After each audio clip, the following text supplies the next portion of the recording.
सर्वसामान्यांच्या हक्काचा आवाज जागर जनस्थान।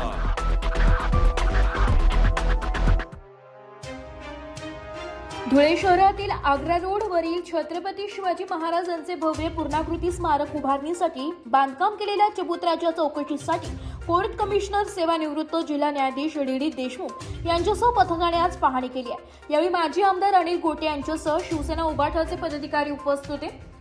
धुळे शहराचे आमदार अनुप अग्रवाल यांच्या संकल्पनेतून आग्रा रोडवरील छत्रपती शिवाजी महाराज यांचे भव्य स्मारक उभारण्याचे काम सुरू असून यांच्या बांधकामावर आक्षेप घेत माजी आमदार अनिल गोटे, शिवसेनेचे नेते नरेंद्र परदेशी यांनी न्यायालयात धाव घेतली होती।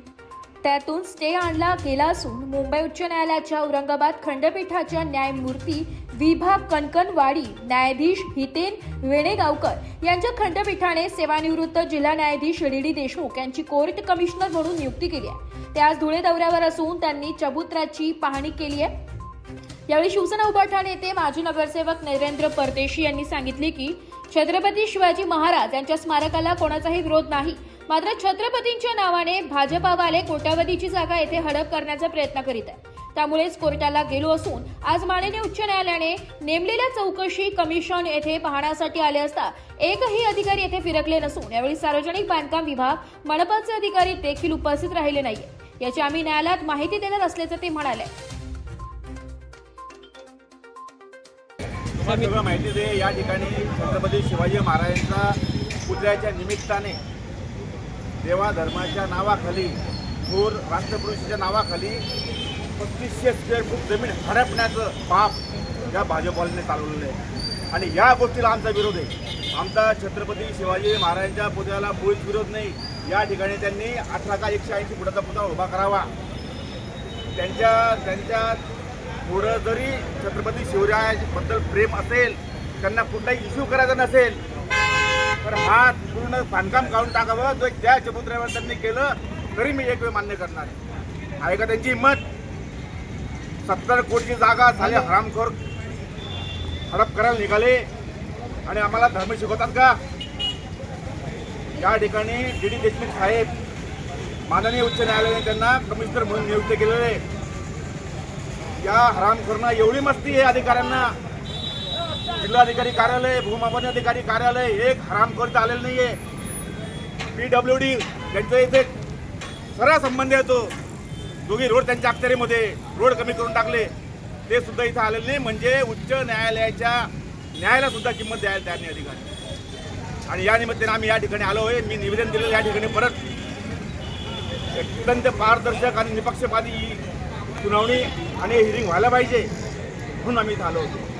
जे समितीचे अधिकारी त्यांनी हेच सांगितलं की मी यांना सगळ्यांना पत्र पाठवलेले, जिल्हाधिकारी कार्यालय, BNC कार्यालय, नगरपालिका, आणि त्यांना जे कागदपत्र पाहिजे हे लोक त्यांना देत नाहीये। कागदपत्राशिवाय मी पुढे जाऊ शकत नाही असं त्यांचं म्हणणं आहे साहेबांचं। त्यांनी आम्हाला बोलून दाखवलं।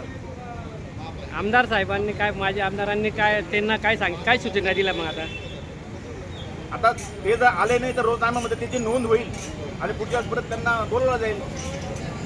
जर ती जरी काही टाळमटाळ केली तर माननीय उच्च न्यायालयामध्ये ते आम्ही लक्षात आणून देऊ।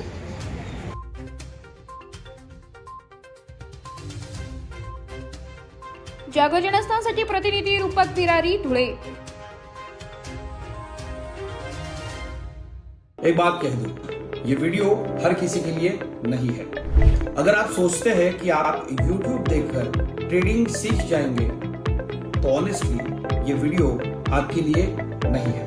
ट्रेडिंग सिर्फ एक बाय सेल का गेम नहीं है। यहाँ पर चाहिए डिसिप्लिन, रियल नॉलेज और पेशेंस। आपको नॉलेज रील्स से नहीं, ट्रेनिंग से मिलता है और हम उन्हीं के लिए हैं जो ट्रेडिंग सीखना चाहते हैं।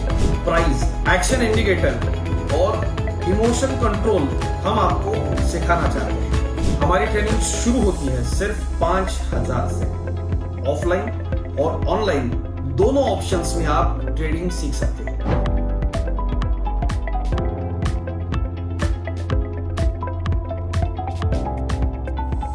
अगर 5000 इन्वेस्ट करने में प्रॉब्लम है तो फिर ट्रेडिंग में करियर करने का आइडिया छोड़ दीजिए। अगर आप सीरियस हो, ट्रेडिंग के स्किल को बिल्ड करना है, साइड इनकम बनाना है, आपका फ्यूचर सिक्योर करना है तो स्टोर मत करो। फॉर्म भरिए, ट्रेनिंग लीजिए और सही तरीके से ट्रेडिंग के अपने स्किल्स को बेटर कीजिए। और स्क्रॉल करने वालों का क्या है, वो तो शॉर्टकट ढूंढ ही लेंगे, मार्केट उनका भी ख्याल रख लेंगे।